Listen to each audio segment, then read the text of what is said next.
Class 11th Hindi में शिवा शौर्य पाठ, इस पाठ की संदर्भ सहित हिंदी अनुवाद।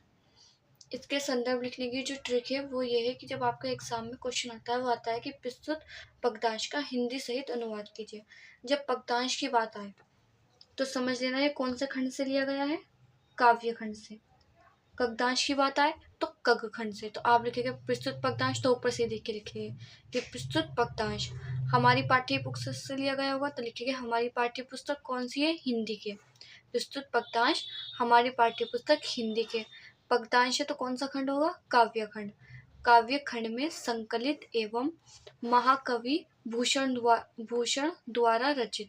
इसके लेखक कौन है, महाकवि भूषण द्वारा रचित शिवा शौर्य नामक पाठ से अवतरित है। अब आप इसको याद कैसे करेंगे कि ये प्रस्तुत पद्यांश हमारी पाठ्य पुस्तक हिंदी की बुक से लिया गया है। मतलब आप अपने मन में ऐसे याद करेंगे, काव्य खंड है और इसके लेखक महाकवि भूषण जी है, और ये कौन सा पाठ है, शिवा शौर्य नामक पाठ से अवतरित है।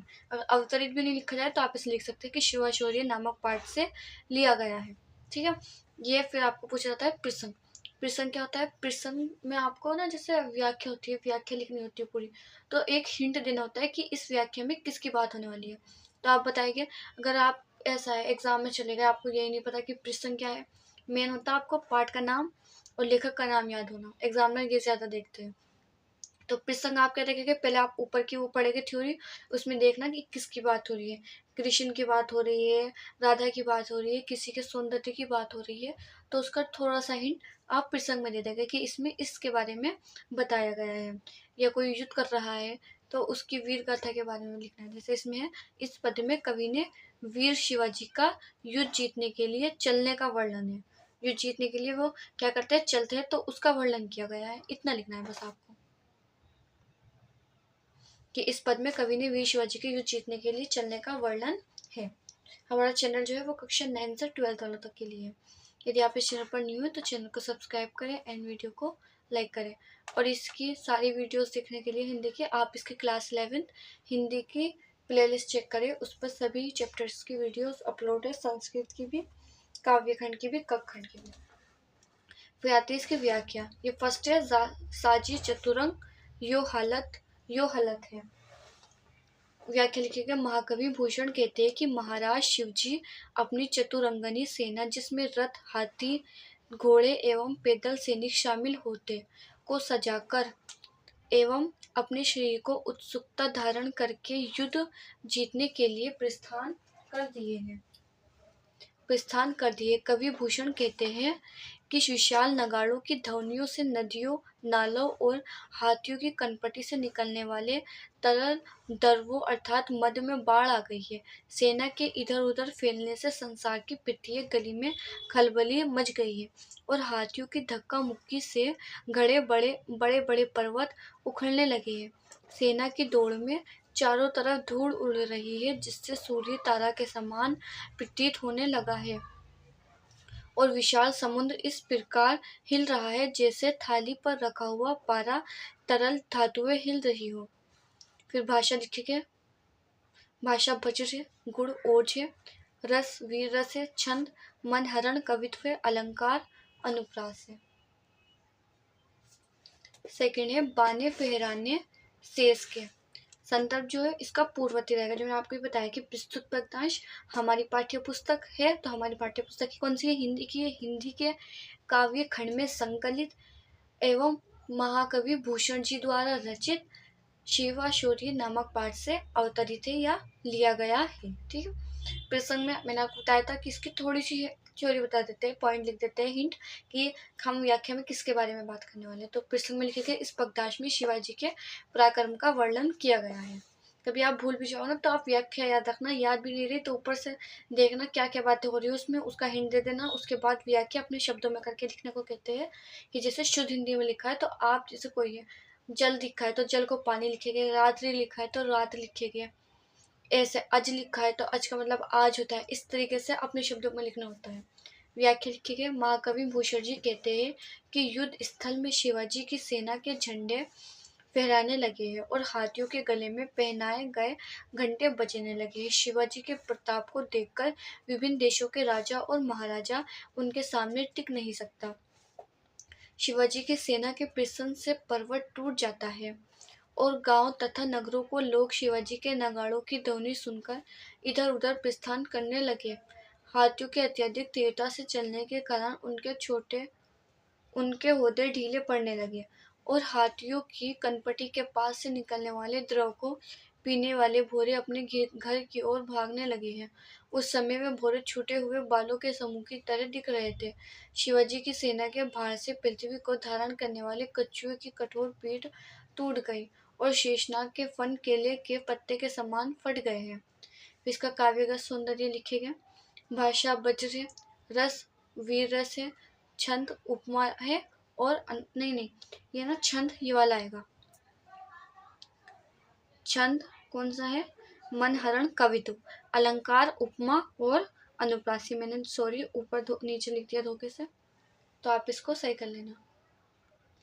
थर्ड नंबर पर है छूटत कमान कोट में। संदर्भ पूर्ववत ही रहेगा कि प्रस्तुत पद्यांश हमारी पाठ्य पुस्तक हिंदी के काव्यखंड में संकलित कविवर बिहारी भूषण जी द्वारा, महाकवि भूषण जी द्वारा लिखित या रचित शिवाशौर्य नामक पाठ से लिया गया है। प्रसंग लिखे गए। इस पद्यांश में कवि ने महाराज शिवाजी के शत्रु के साथ हुए भीषण युद्ध का बहुत ही ओजपूर्ण वर्णन है।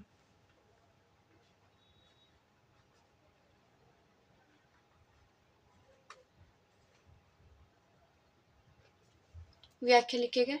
महाकवि विभूषण कहते हैं कि शत्रुओं की सेना शिवाजी की सेना के ऊपर धनुष बाण, बंदूक और कोकबाढ़ से प्रहार कर रही है, जिससे शिवाजी की सेना का मोर्चे की आड़ में भी बच जाना मुश्किल हो रहा था। उसी समय महाराज शिवाजी अपने कुछ चुनिंदा वीरों को लेकर शत्रुओं की सेना पर आक्रमण करने का उपदेश दिया है। कवि भूषण कहते हैं कि शिवाजी, मैं आपकी हिम्मत का वर्णन कहाँ तक करूं, जिसकी हिम्मत की कीमत इस वीरों के समूह में कोई नहीं लगा सकता है। अर्थात आपकी हिम्मत अतुलनीय है।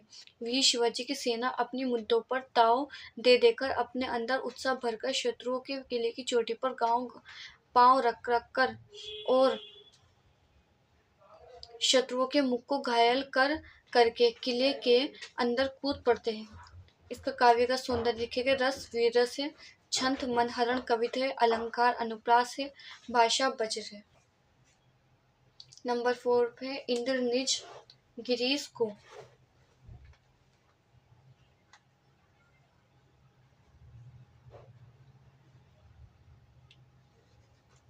संदर्भ पूर्ववर्ती रहेगा। क्या था ये आपको लर्न भी होगा, बहुत बार पढ़ा दिया है। क्या लिखेगा संदर्भ में कि प्रस्तुत पद्यांश हमारी पाठ्य पुस्तक हिंदी के काव्य खंड में संकलित एवं महाकवि भूषण द्वारा रचित शिवाशौर्य नामक पाठ से लिया गया है।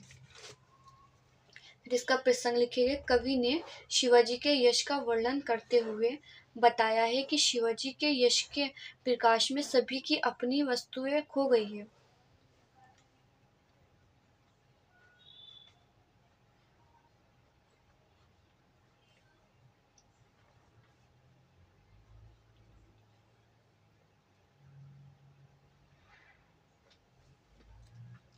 व्याख्या लिखेंगे। प्रस्तुत पद्यांश में कवि कहते हैं, इंद्र अपने वाहन अर्थात सफेद हाथी को ढूंढ रहे हैं और इंद्र को छोटे भाई विष्णु क्षीर सागर को खोज रहे हैं। महाकवि भूषण कहते हैं कि मनो मान सरोवर को हंस खोज रहे हैं। महाकवि भूषण कहते हैं कि मान सरोवर को हंस खोज रहे हैं, ब्रह्मा जी हंस को खोज रहे हैं और चकोर पक्षी चांद को खोज रहा है। कवि कहते हैं, महाराज शिवाजी आपने ऐसा काम किया है कि 33 करोड़ देवी देवताओं को आश्चर्य हो रहा है। वीर शिवाजी, आपके यश की वजह से सभी की अपनी वस्तुएं खो गई है, जिसे वे ढूंढ नहीं पा रहे हैं। बर्फ से ढके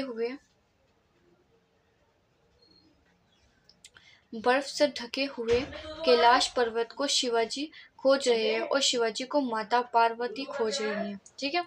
काव्य सौंदर्य में लिखे गए। रस अटपू भूत, छंद मनहरण कवित्व, अलंकार अनुप्रास, भाषा वज्र है और गुण ओज है।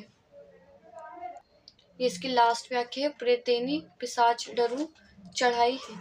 संदर्भ पूर्ववर्ती रहेगा। प्रश्न, इस पक्ताश में कवि ने शिवाजी के द्वारा किए गए नरसंहार से भूत प्रेत आदि को हुई प्रसन्नता का वर्णन किया है। व्याख्या लिखी गई। प्रस्तुत पक्ताश में महाकवि भूषण जी कहते हैं कि शिवाजी द्वारा किए गए नरसंहार की वजह से पितृनियों, पिशाच, राक्षस और राक्षसनियों को प्रसन्नता हुई और वे आपस में मिलकर बधाई गीत गा रहे हैं, क्योंकि उन्हें खाने के लिए पर्याप्त सामग्री मिल गई है।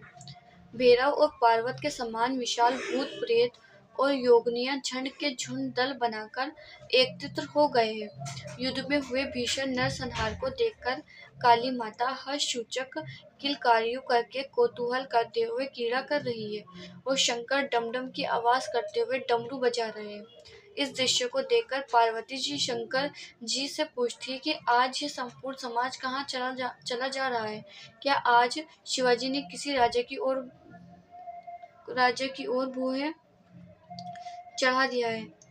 मोह चढ़ा दिया है, अर्थात क्रोध किया है। काव्य का सौंदर्य लिखेंगे, ये मतलब आईब्रो जो होती है। काव्य का सौंदर्य रस भयानक है, छंद मनहरंश, कवित अलंकार, अतिशयोक्ति, भाषा वज्र, गुण ओज। ये कंप्लीट हो गया है। यदि आप चैनल पर न्यू है तो चैनल को प्लीज सब्सक्राइब करें एंड वीडियो को लाइक करें।